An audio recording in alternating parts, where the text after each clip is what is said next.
We have an agenda before us. Are there any additions, corrections? Would any board member like to add anything to the agenda? Okay, hearing none, I need a motion to approve the agenda. So moved. Motion by Ms. Wilson to approve. Second. Do we have an active meeting? Yes, second. Second. And there's been a motion and a second to approve the agenda. Any questions? I would like to pull item, hang on, this is a lengthy consent agenda. I guess that would be 2N for separate discussion.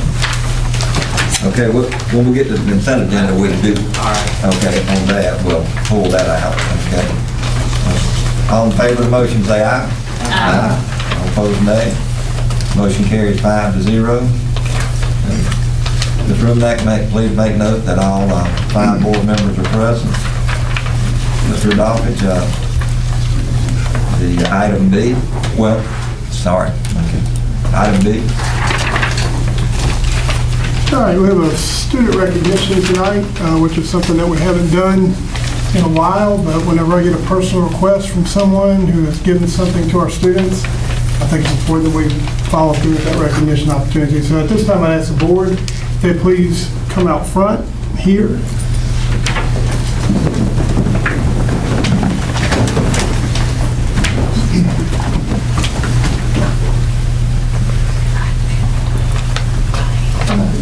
Student recognition. And Piper, you're here? Well, you got to know, big people will embarrass you. That's how they do things when they're proud of you. They're gonna, but it's a good thing. All right, so in January, Piper Wilson, a 4th grade student at Beach Elementary School, won first place on the local and state level in the Mississippi for a nationwide Smokey the Bear poster contest. The poster contest is part of the National Forestry Service's initiative of conservation education. This year, 2019, marks Smokey Bear's 75th year as the mascot for the Forestry Service. The National Garden Clubs of Pascagoula and Pascagoula Garden Club use the poster contest to educate students in 1st through 4th grade about their role in preventing wildfires. For several years, the Pascagoula Garden Club has worked with Ms. Shirley Hunter, principal, and her art students at Beach Elementary School. The students are given guidelines for the posters, but they create original artwork on their own. The posters are judged by local artists, and the participants and the 1st and 2nd place winners are given prizes from the Garden Club. The winning posters then go to the regional level for judging and then to the national level for judging. Piper has participated in the contest for several years. We feel that Piper deserves recognition for winning on the local and state level. Please join us in honoring her accomplishment. If Piper's poster wins at the regional level, she and her parents will be given a free trip to Washington, D.C., where they will be honored at the recognition ceremony and receive a $50 check from the National Garden Club. So Piper, if you'd come forward and shake hands with our board, and please help me recognize her.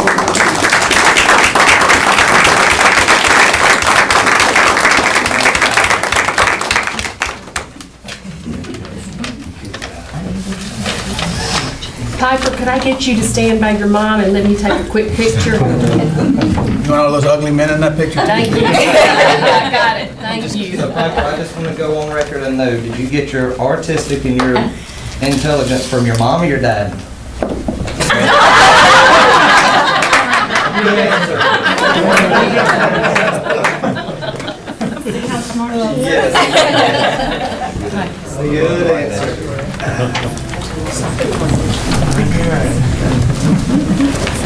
All right, at this time, we have a school improvement presentation from Stuart Smurthwaite. Wait, we do need first grades. Good evening. Good evening. I promised you guys a juicy presentation. And I've lost sleep for 4 weeks. So I know, and I was going to set it to music, but Miss Damon told me she was going to let me go if I did. So I'm just going to give it to you straight. But the data is going to speak for itself. We've seen a lot of great growth this year. So if you see our top right quadrant here, you see our first benchmark assessments, where we were at the beginning of the year. And so then you'll see the second, that was around Christmas time, and now we're in the third benchmark period at the bottom right. So you can see we grew from 26% proficient in reading to 44%, 32% proficient in math to 59%, and 33 proficient in science to 71% in science. We've seen some great growth in our proficiencies, but not only proficiency, we've also seen growth overall. So you can compare our second benchmarks here to our third benchmarks for our growth percentages. You can see we've gone up in every one of those categories as well. So if our students performed on their state tests these last couple weeks, as they did on this third benchmark, we're going to be in great shape. So I'm really excited that we've had all this growth in our proficiency and our overall growth as well. I think the bottom column, to me, is the most impressive between second and third benchmarks when I look at that. Right. 55, 71, 48, 61 in our low quartile. Great work. Right, and that's our SPED students specifically. Absolutely. So they've really been working hard. Our teachers have been working hard. And later on, I'll address how we're spending our school improvement money, and that was to get in some additional personnel to work with these students. So they've been working with those students. They've been working to the bone with those kids. So if they performed on a state test like they did for this benchmark, we're going to see some really good results. So I'm proud of our students and proud of our teachers and assistants that have been working with them. All right, so now we look at our April data. School enrollment, it's about the same as it has been. We're 674. Student ADA is up a little, 0.1%, but we're above that 95% threshold where we really want to be. Our chronic absences ticked over 20%. We want to keep that under 20%, but still not too shabby, but we're working on that. Our teacher attendance rate back up over 90% where we want it. And our number of discipline referrals is commensurate pretty much with March with the number of days we had in the school month, and still not definitely better than we saw in February. So heading in the right direction in some of these indicators. And like I talked about how we're spending this money, we're continuing with our assistants that have been working with that SPED group. So really good. I'm glad. I always love to come get good news to people. And so just appreciate your support and giving us these resources. And of course, Dr. Catchings and Ms. Damon helping us get all this in place. So any questions? I just appreciate all the hard work you've done in getting, they are quite impressive. Oh yeah, and it's all the teachers and the students that show up and look good. So the teachers and the students are really doing the heavy lifting on all this. So Well, at least you're admitting it. yeah. Thank you. All right. Thanks, guys. All right, school improvement presentation, Pam Roan. Yes. All right, Singing River Academy has worked hard this year. As you can see in our scores, we've also shown some significant growth this year comparing our first benchmark assessment to our third benchmark assessment. Percent proficient, our focus is math specifically with the SPED population, but we can still go over all of it. In reading, first benchmark 30% proficient, and the third 50% math. We began with 31% and we're ending with 59%. Science 36.8 and 60%. Our growth of all students, we're up to 61%.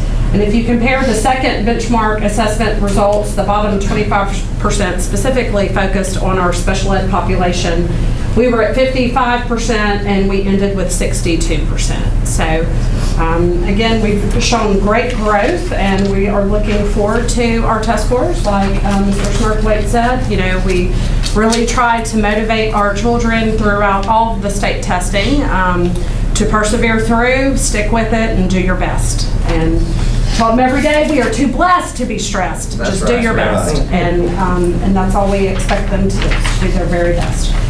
Moving on to our other data, and I printed mine because that's a little too far. I'm not old or anything, but that's getting a little too far for me. So student enrollment is down for the ending up our school year.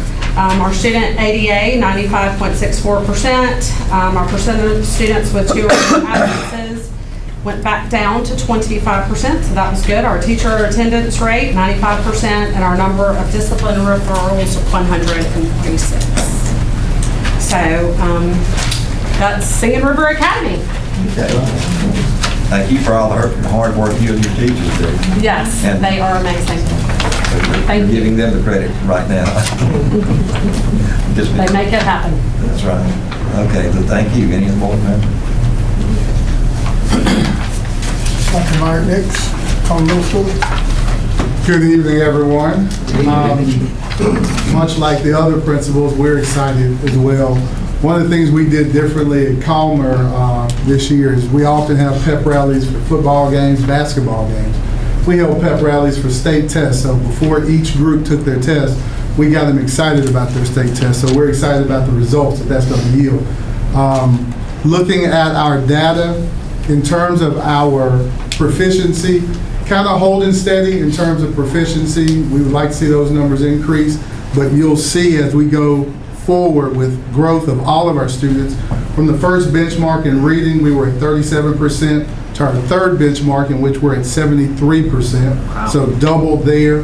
Also in the area of math, 41% overall, and then doubled to 85% as well with that third benchmark. So we're excited about our numbers in terms of overall growth.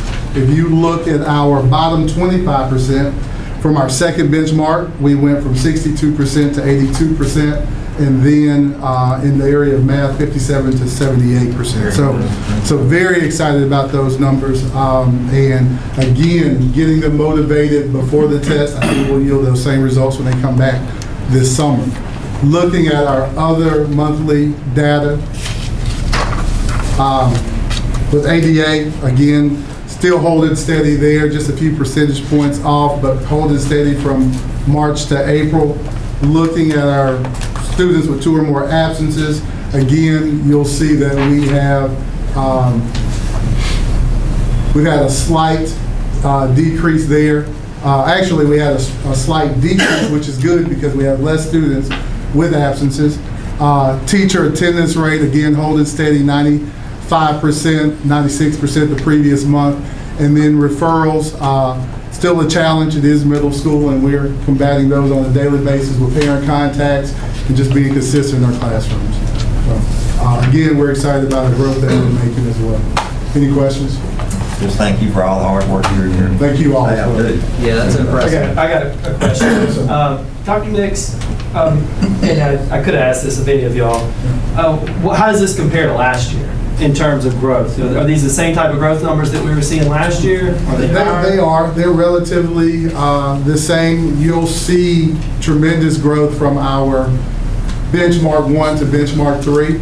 And our iReady data, which we're using to forecast what we'll do, is very consistent.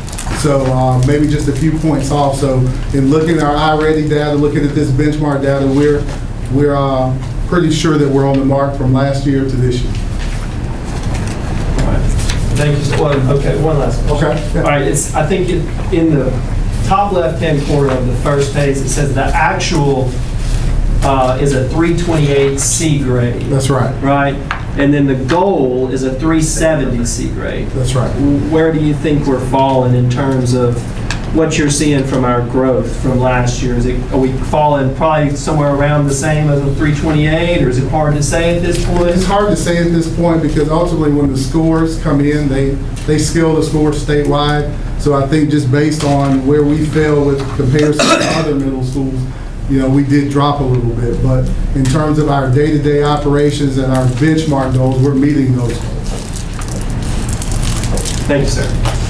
And of course, excuse me, this is based on iReady data, which, it correlates, we're hoping, very well with the state test, but in the big scheme of things, it depends on how those kids perform on those state tests, and again, persevering through, because they have a lot of tests to take over quite a few days. So, And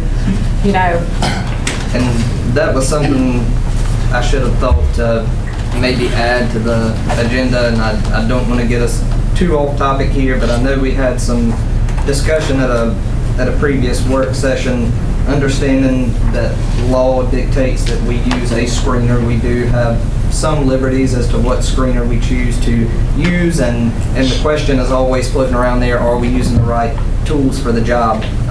We've been told for a long time that there were some changes coming to our reading gate test per se, and don't have official, so we don't want to talk official, but I guess I can spin my chair over here and say the preliminary data that we're receiving, being the first, I guess, real chance we had to say, does iReady truly correlate?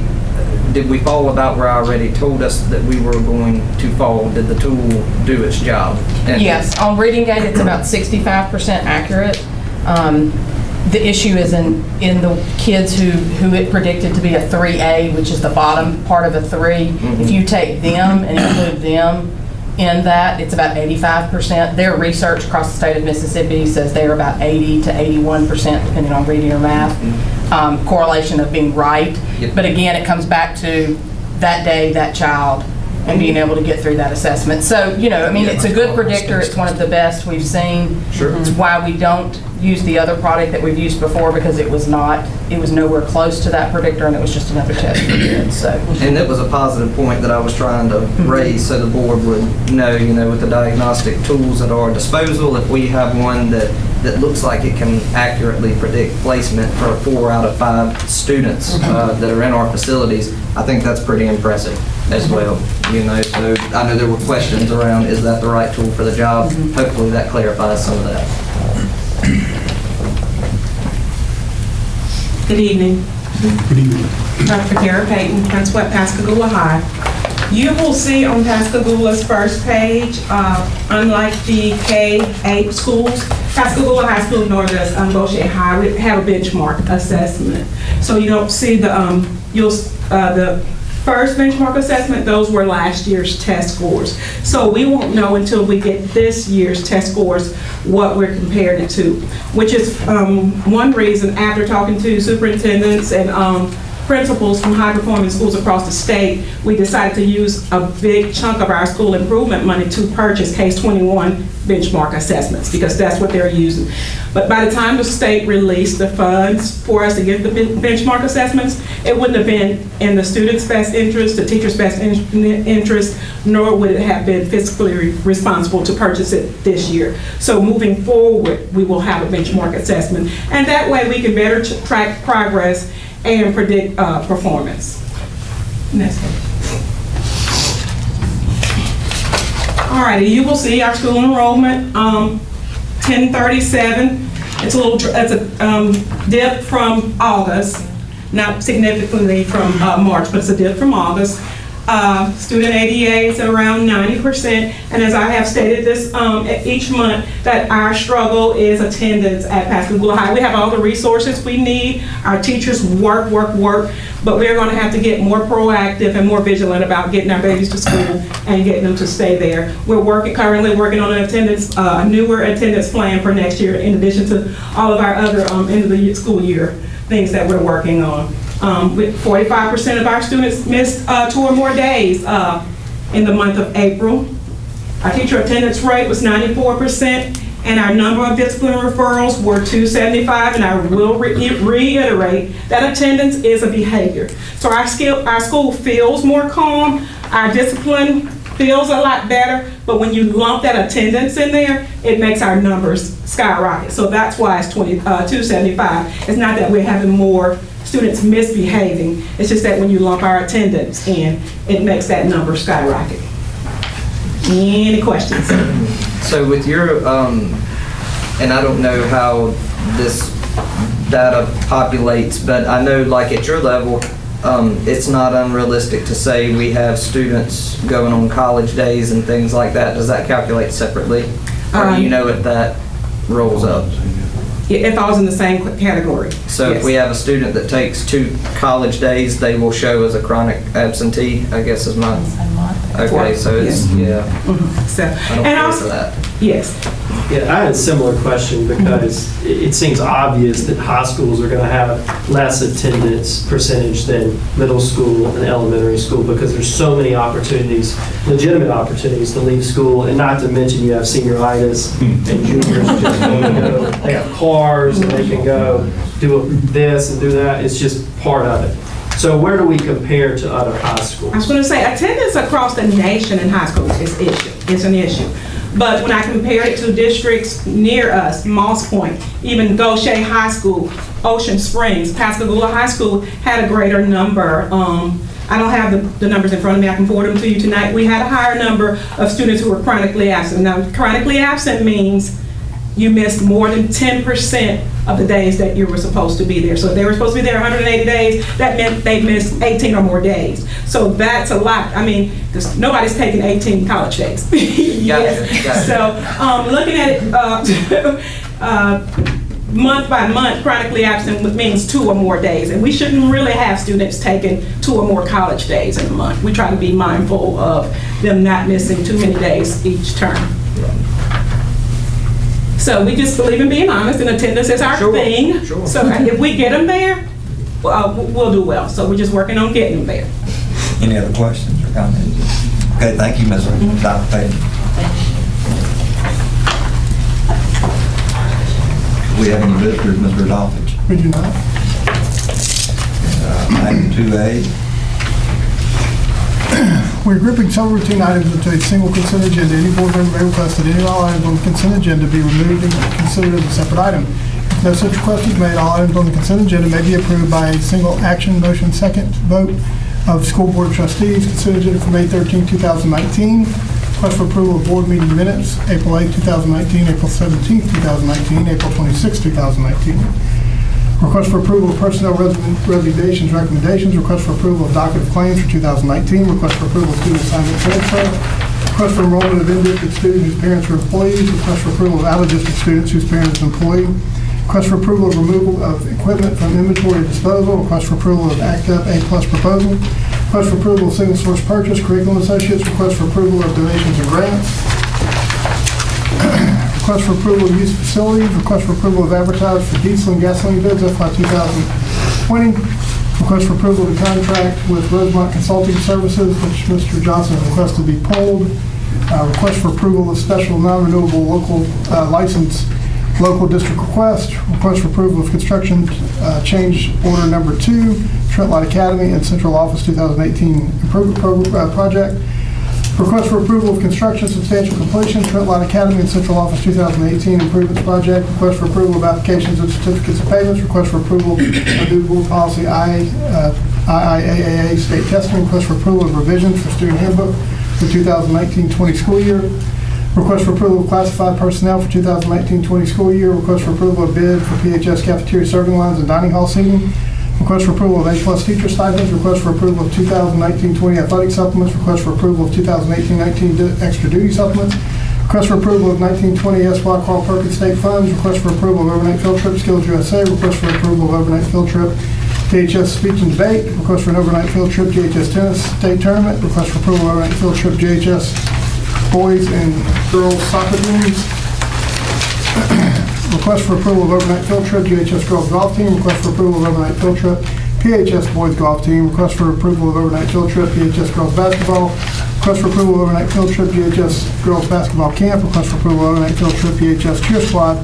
Request for approval of overnight field trip CMS Natural History Day. Winter and spring 2018-19 playoff supplements. Request for approval of bid 2019 CCTI restrooms improvement project. Request for approval of field trip GHS boys basketball. Request for approval of construction change directive number 6, Pascagoula High School Performing Arts Center project.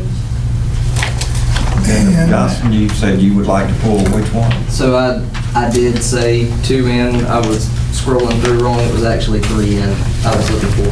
Okay, and does any other board member have anything they'd like to pull back on second?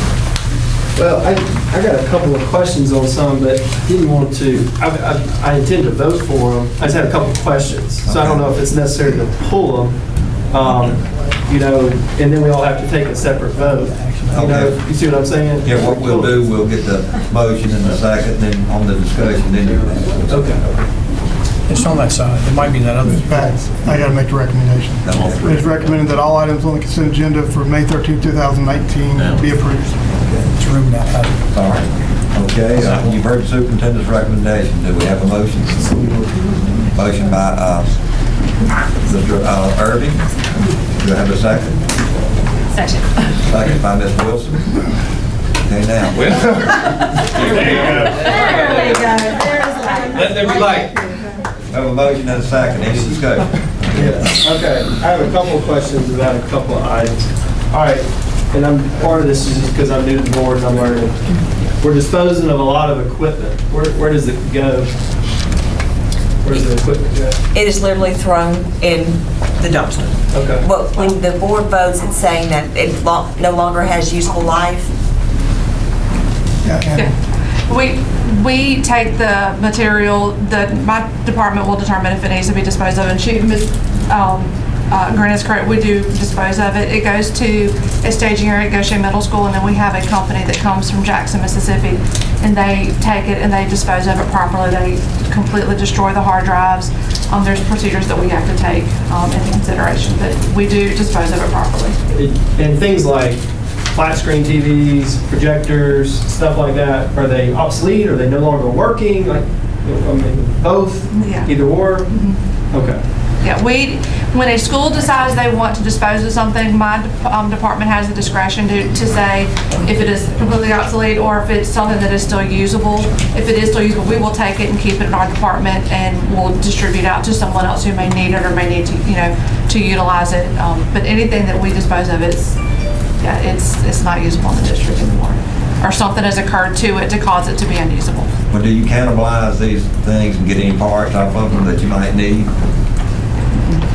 In order for us to do that, to get money back, we would have to go through a process of having to do an RFP for it and then going out for bid, and it's just something that I have not looked at. I've talked to other districts that do it.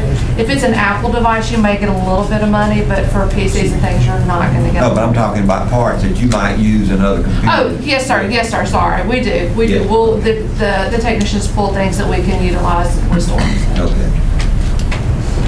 All right, another question. Curriculum associates? I think we're. That's Ready and iReady. iReady. That's the main company. This is actually for the Ready books. Okay. Because that's you won't see anything for iReady because it's a software program, but you will. This is for the Ready books. All right. Reading, writing. I had a question about iReady. Is it accessible on the phone? No. Okay. Is that something that we just don't contract with them to do, or No, not available? It's not there. Okay. It seems like technologically it would be there. Is it just something that they don't offer? I think it's the interface with the phone. It's just not. I've never tried it on the phone. They just converted over this past year away from, what was it, Flash or something that was causing it not to work on certain things. And part of it's going to be your screen size too. Yeah. Right, but like ABC Mouse works on the phone. Some of their games like do. Some of their games do, but I don't know that actual iReady does. Okay, it just seemed like it would, because we allow kids to do it at home, right? Mm-hmm. It is allowed at home. And parents that have cell phones, often kids want to watch YouTube and that type of stuff. It seemed like it'd be a good use of resources, if available, that they could do iReady, quite frankly, as opposed to watching YouTube or something else. But their games are available, but the iReady program, I do not think is. Now, it just became available on the iPad and those types of things because they moved away from whatever was causing it not to work in that arena. Thank you. Any other questions or comments? Okay, hearing none, all in favor of the motion say aye. Aye. Opposed, nay. Motion carried 5-0. Docket 4A.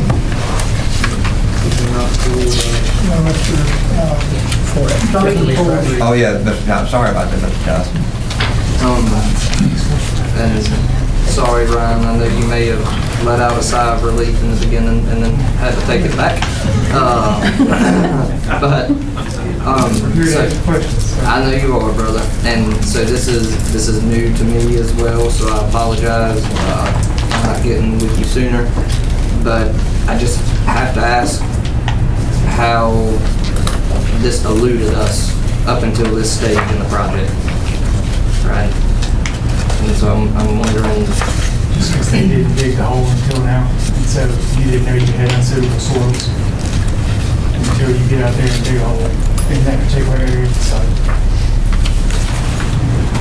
So do we have any other holes to dig? Some site prep for paving. Okay. And, are we sampling those sites? We already have. And so. And I guess that's my point. Usually we sample spots, but that doesn't tell you everything, unfortunately. Sure. So you have information where you took a sample. And I guess maybe I should have asked it that way in the beginning. Yeah. Did we have a sample from this pad site that led us in a different direction? We just missed this sample. I don't think, yeah, that's right. I don't think there was anything in that particular area.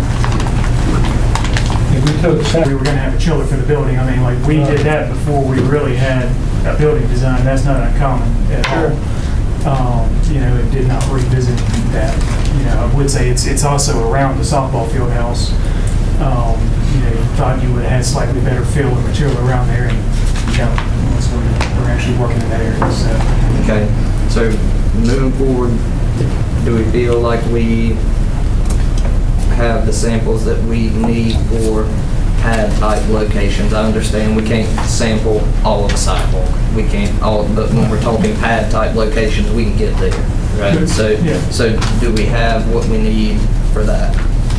Yeah, I don't think it's ever been an issue of that. I mean, it's just, at some point, it's a risk reward and a time thing where, you know, if I've done one report and then I've got to, you know, and I mean, I realize there's money there, but, you know, in the same sense, to come back out and sample it probably would have cost $5,000 or $6,000 just to do that. Sure, and So really, I guess. It's better to do it on the front end, yeah, but it's kind of a risk reward and, you know. It is, and it gets to become a time thing with me, understanding that hopefully I realize the full impact that's being described here.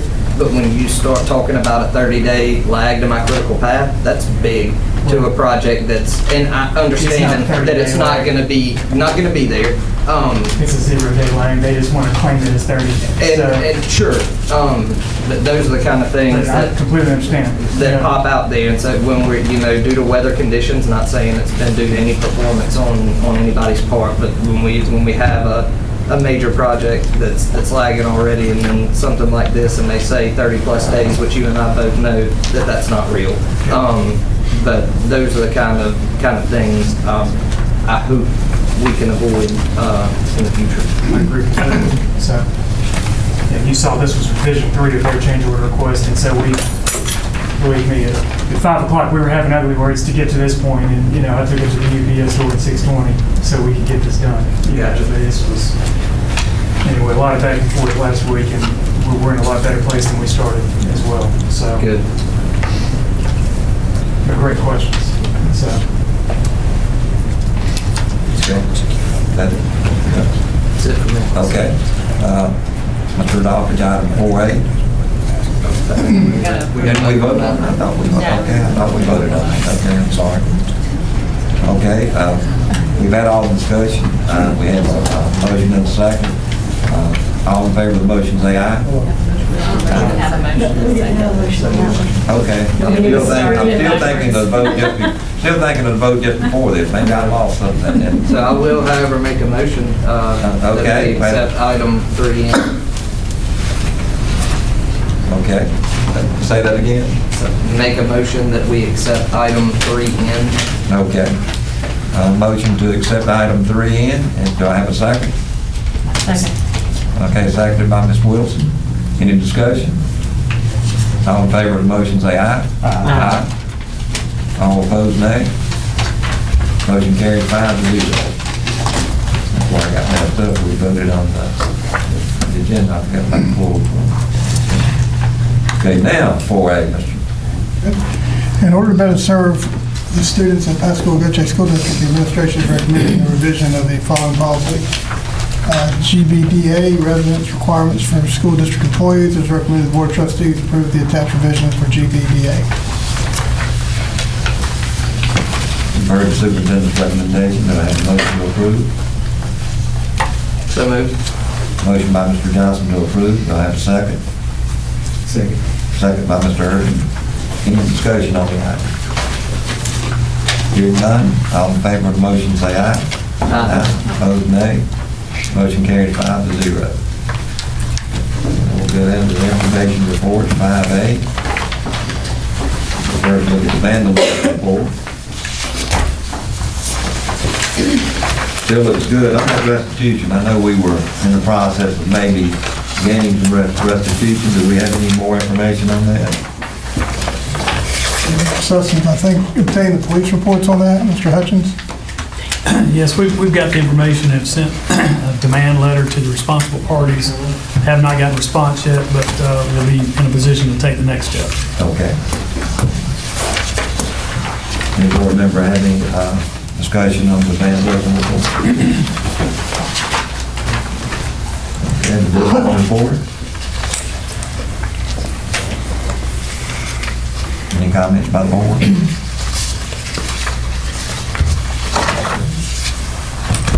Hearing none. Construction update. Any questions or comments by the board?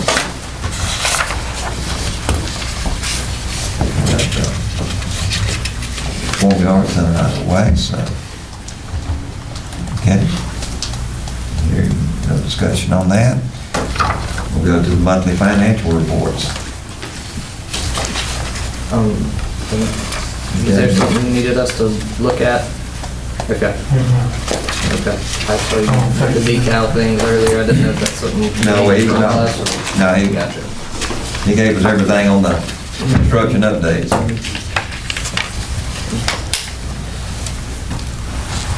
Any questions on the monthly financials?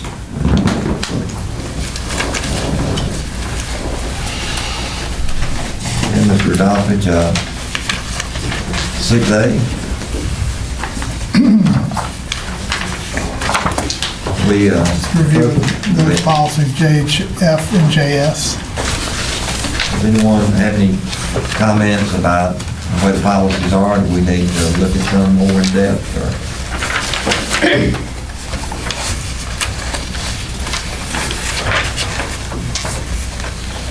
Everybody okay with the policies? Okay. Okay. Item 6A, that is me. All right, Mr. Doffage, go ahead. Mississippi Code Section 377301 defines the general powers and duties of Board of Trustees.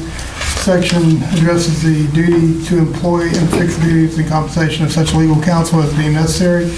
Current memorandum of understanding expires on June 30, 2019. The proposed agreement for 2019-20 does not reflect any changes in current fees. Okay, looking at the current fees and all, those fees have not changed as far back as 2013 that we know of. They've held steady. And, so what are the wishes of the board?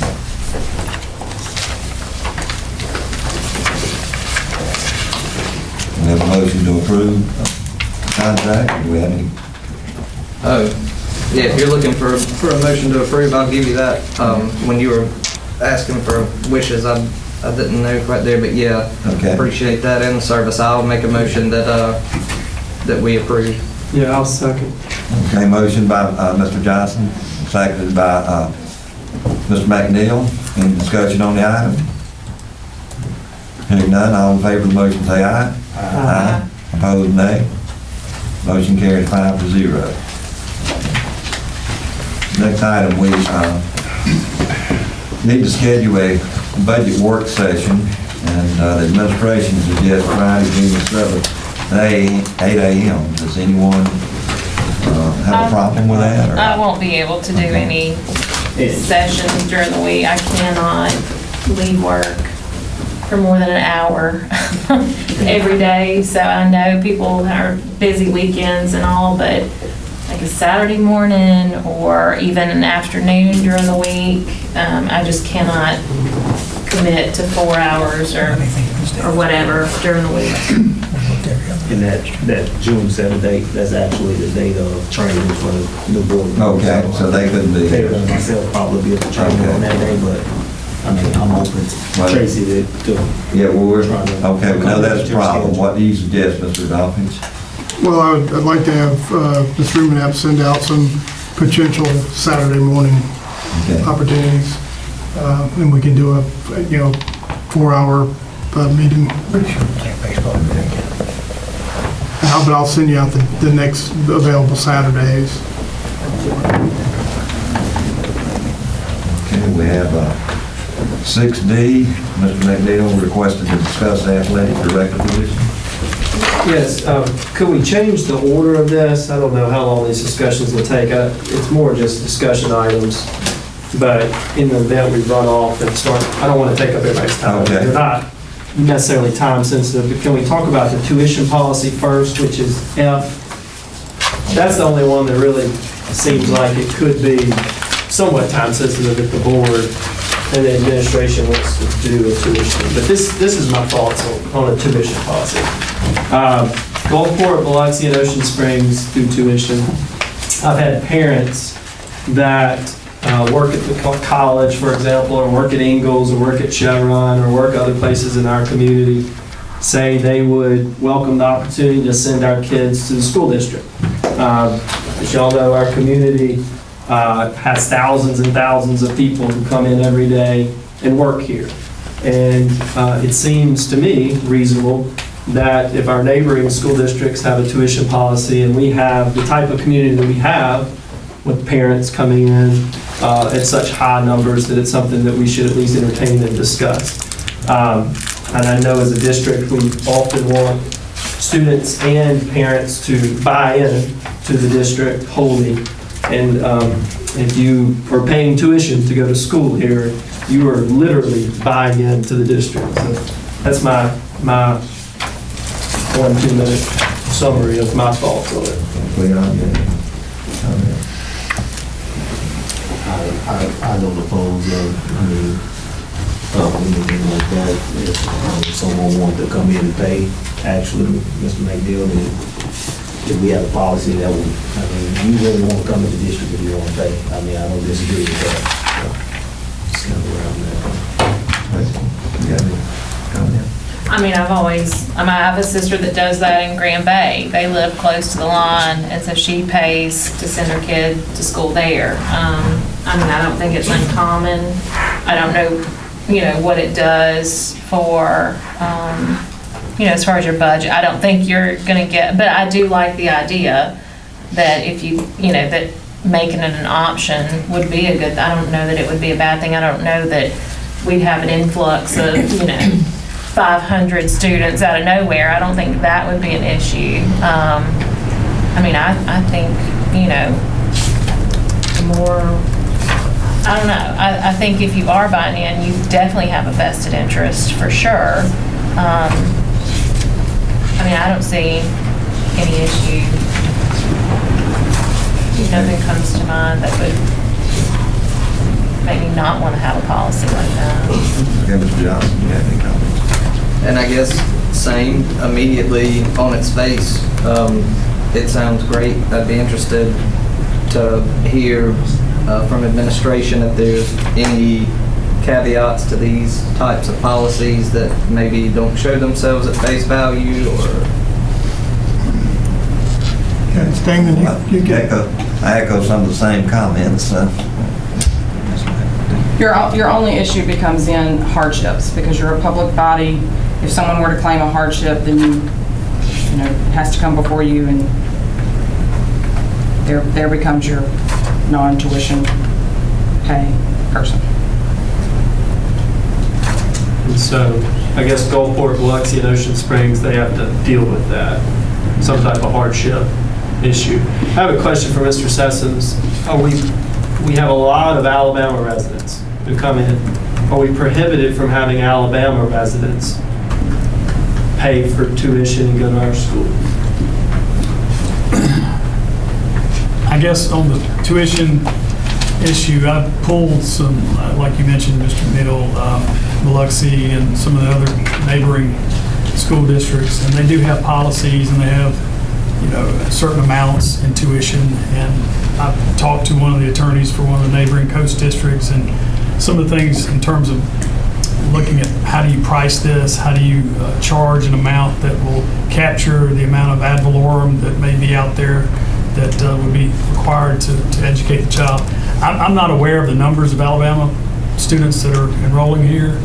But can they, constitutionally? Let's say a parent works in the school district. Yeah. We in fact, we have Alabama resident can send their kids to a Mississippi school. Yes, we have teachers that do that. Okay, so it seems like maybe you could do tuition. And I did want to point out, y'all may not have seen Gulfport, Biloxi, Ocean Springs, and other schools' policies, but that one way they do it, and they all have a different policy, but at the very least, they have a minimum that's much higher standard. Like, for example, one may say, if you're going to pay tuition, you got to maintain a 3.0.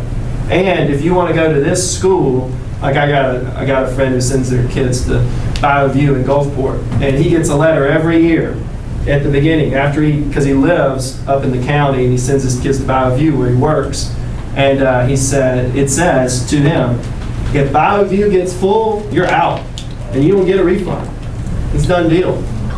And so that, that's one way that Gulfport does it. I don't know, but there are those types of, it's not just we let everybody in. You kind of raise the standard for tuition paid people.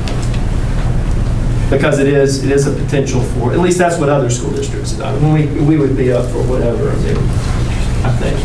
I agree. I think there are a lot of conditions, factors, whatever, that you can place on a tuition policy, and, it just require, just some discussion in a work session or delegation downward if the board wants to do it on what y'all are looking for.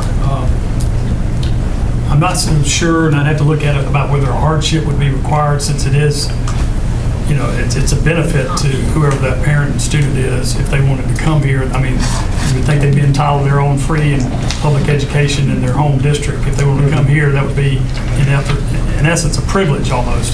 So but those are things that other districts have worked through, and if the board decides to do it, could be looked at. I'd definitely like to discuss it. A work session set. Yeah, I think it's something that merits discussion at a work session.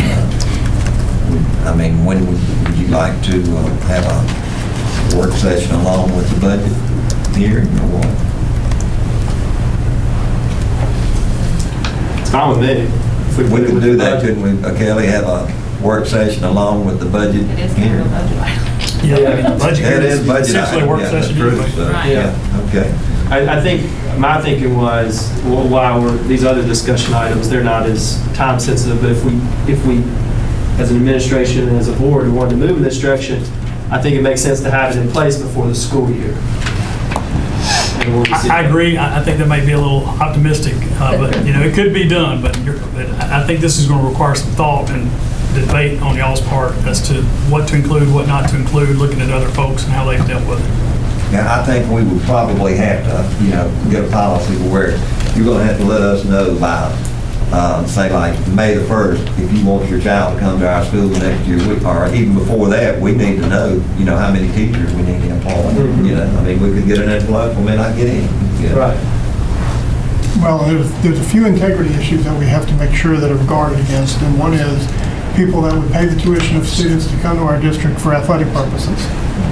That's something that I think is a poor plan for advancing our community as it relates to using it as that vehicle. Secondly, we have a $13,000 per pupil expenditure in the district, so we have to try and get enough money to make up that difference for our local taxpayers who are paying the brunt of that tax amount. So it's $13,000 between state, local, and federal dollars is what that number comes out to. But as Mr. Sessoms mentioned, if there is a way to make it where, and as Mr. McNeil said, whether there's a standard that's set, that, there's behavior expectations, there's academic expectations in those areas, I think that's very important as well. There's a contract that lines that out. Because you can get into an issue in the event that we do have a hardship case, because it's just like right now where we have parents who want to go to a different school because there's a hardship on them. The board could be seeing a higher number of those requests as it relates to hardships. So we'd have to determine first whether or not that's something that can happen. We would also have to get a release from the school that the student resides in also. In other words, say if we got 10 from Mall Point, they didn't want to lose any more students. They said, we don't approve it, those kids, no matter what. I believe maybe we can have it in place. We'll get to work on it. Okay, we need to close the meeting to determine the executive session. Do I have a motion? Well, let's talk about these other two. Oh, that's right, I'm sorry. Just for- Excuse me, I'm sorry. Yeah, no, they're not- They're not potentially as time sensitive. Sorry. Both of these are more like, where do we want to be in a district? 1 year, 2 year, 5 years down the road type issues, to me, anyway. And so we'll start with athletic director makeup. We have had the benefit and the privilege to have one athletic director who was recognized 4 years ago as athletic director of the year in the state of Mississippi. And but it seems our competition is moving towards athletic directors at every high school. And often in an interim role, and they serve as coaches or different other types of ways that they are in the schools. We have a unique situation here in Pascagoula and Gautier where we are rivals, right? Next year we're going to be in the same division, and it puts, to me, the athletic director in a very tough situation. The athletic director has to choose one community to live in, and it's just tough to be, even if you're doing the best possible job you can do, which I think Mr. Freeman has done a very admirable job many times. There's a perception that grows that, well, you're not advocating for this one or advocating for that one or advocating for that one, those types of things. And so, you know, and I think, is it a model that other schools are moving to? Does it make sense that we should do that? I know we have an athletic coordinator at each high school, and I think we have an athletic, do we have a secretary, Mr. Freeman? At my office, yes. At your office, okay. And your office is at Central District, or? Yes. At the stadium? At the stadium. Okay. And so, you know, and so it's you're at Pascagoula Stadium. Okay. All right. And so, you know, it's just one of those things that I just like to talk about, just to see why are other schools going to interim athletic directors or going to athletic directors in their high schools. I think virtually, not every school, but probably, is it fair to say, Mr. Freeman, that 90% of the schools we play have an athletic director at each high school? Stone County, East Central, St. Martin, Ocean Springs, Gulfport, Biloxi, George County, they all have their own athletic director at their own high school. And we're in a unique situation, is what I'm seeing. Right. And I just kind of wanted to see, you know, is this something, where do we want to go? Are we wanting to move in that direction? Are we not wanting to move in that direction? You know, I know in the work session we didn't get to this. I'm not suggesting that we need 2 full-time athletic directors at each high school. I think is there a possibility in the future we could, you know, make it work where one school has an interim and does other things potentially, because it doesn't make sense probably financially to have 2 full ones, to me, necessarily, especially not 2 full ones with secretaries in today's day and age of technology. So that, I mean, that doesn't make sense. So I certainly am mindful of cost, but it's just, you know, it's something I just wanted to bring up and discuss. Mr. Irvin, you have any comments? Yeah, I could see interim or something like that. I mean, I've been around a long time. I see Mr. Freeman. I mean, Friday night football, you got a game in St. Martin, and you got a game over in Stone County, and he's having to toggle both games and try to go from one game to the next. Maybe if he had some interim athletic director where, hey, I'm speaking for this school, so I'm going to attend these events tonight. You can go to this event, and it kind of alleviates some of the pressure off of trying to make sure I'm equaling my time out between all the schools, so no one feels that I'm favoring one school versus the other. So, I mean, I think it could be an option as far as having kind of an assistant if you want to look at it. Yeah, I'm not in disagreement with that either, and I'd like to see what it would look like. But I think this could be a budget work session item as well, because, you know, it'd be interesting to try to see what that looks like as far as having 2, and then maybe, you know, as far as what that would cost. I think it'd be great to add to that area. Okay, that's certainly something we can look at, but maybe, like I say, we'll look at it in the budget session and see how feasible it is or if not. And so we can add that to the work session when we do have it, Mr. Rodolphe. Mr. Bax, can I make a comment? Sure. Number one, I think it's late in the year for us to be considering making any type of athletic director changes that we have. We currently have an athletic director. We have an athletic director's executive secretary. We have 2 athletic coordinators at each an athletic coordinator at each high school, an athletic coordinator at each middle school. We also have 2 maintenance people who are part of that. You're talking about the addition potentially of a vehicle. If one has a secretary, one doesn't, then you get into well, this person has a secretary, this person doesn't. It's not something that's come up anywhere as it relates to parent advisory, faculty advisory, or any other call or meeting that we've had.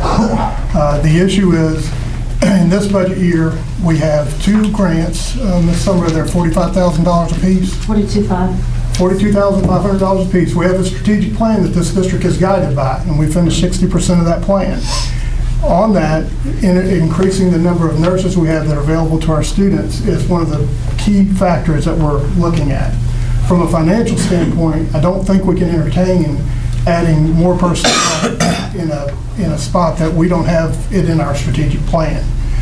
This could be something that, if we look at it for the year after this, right, that we can work towards that solution, because, and you and I have talked about this, because whenever Coach Freeman retires, and Coach Freeman is in that part of his career, that we look at having co-athletic directors within the district and working it that way, and that's something that has been discussed.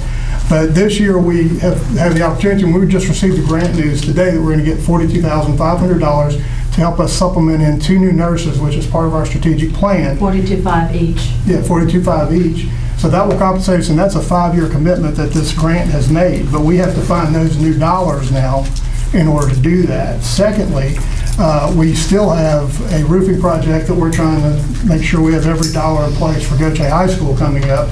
And so in this specific year, I think money's going to be tight. That plus the 3 raises that we have, teacher assistants, teachers, and then we're also looking at trying to do some additional increases for some of our hourly employees in the district.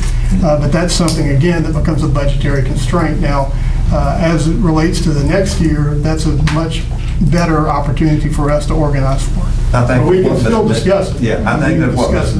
McNeil was talking about in the future. He said, like I say, we realize there's no way this year. It's late in the year, and when we keep finding money that we've got to spend that we didn't know we were going to have to spend. Right, so. yeah. Like I say, is that what you were mainly talking about? Yeah, absolutely. I don't think this is a 2019, 2020 school year issue. I mean, the only way you could even feasibly do it is if you use somebody, quite frankly, who was already on staff.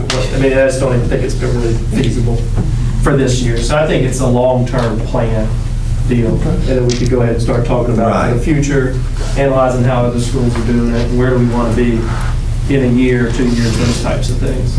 Okay, Mr. McNeil, we got the public relations. Yes, public relations. So this is something that, I've thought about a lot about research.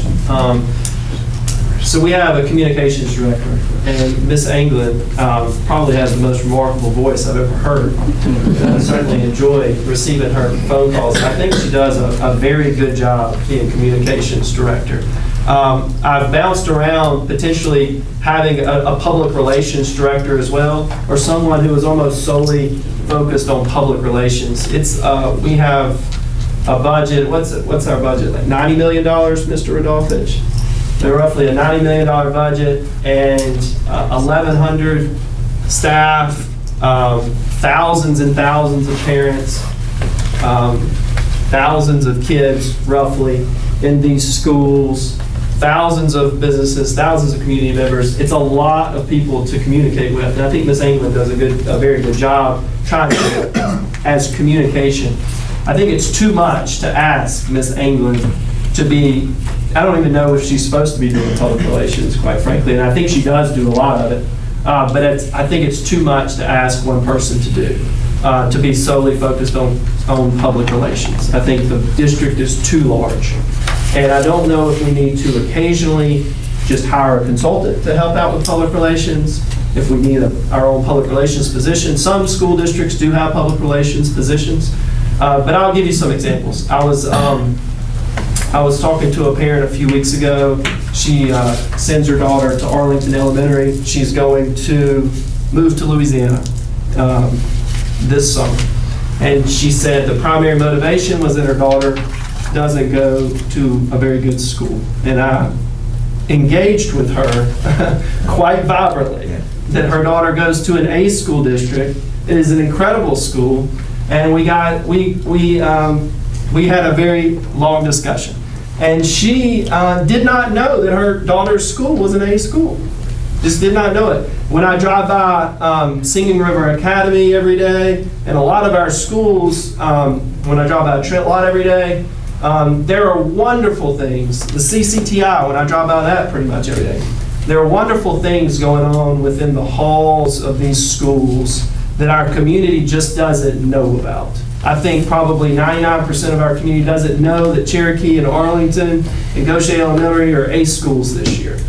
And I think we do a good job on social media, but the problem with social media sometimes is you're talking to a bubble. You're talking to people who have already bought in, or you're talking to people who are already obviously subscribed to the page. And so I think there is room for someone, like I said, figure it out budget-wise, to focus more exclusively on public relations. And, for example, the U.S. News and World Rankings, they came out recently about schools, the niche rankings about schools.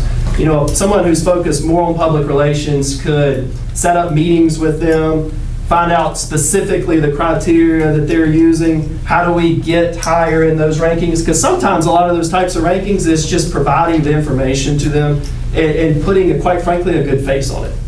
It's not always completely objective in those rankings. Sometimes they're subjective. But those are things that parents consider. Those are things that community members consider. And, we have a very high niche ranking, but I don't think the community knows that. And, whether the niche ranking is a valid ranking or not doesn't really matter. It's what parents look at when they Google our school district, whether they're moving here or not. And the fact of the matter is our school district is one of the primary recruiting tools for our communities.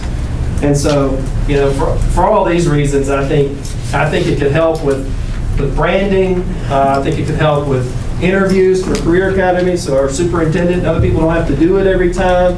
These are things that I think a public relations person who's just focused on how are we getting our message out to the community that the school district is perceived in the fashion of what is actually going on in these schools.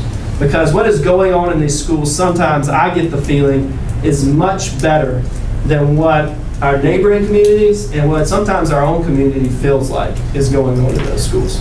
And it's a challenge. I mean, the schools are on lockdown for a good reason. And so it's not like anybody can just go walk the halls and see what's going on at the CCTI and see the amazing resources that we have that other school districts don't have. But the only way to inform that is, to me, is to have someone more focused on that. Yeah, I would like to probably sit down with the administration and understand our public relations and how it works, and potentially see if there's ways that we can improve it, in-house. And if not, like I said, we sit down for the budget meeting, see if there's ways we can work the budget to, have someone that solely focuses on that public relation aspect from the district. So that's kind of where I'm at. I agree with Cleon. I'd like to see it in a budget work session, but I think it's that's a big job, kind of two separate, one communicating with people that are already here, and then another aspect would be getting what's going on here out, at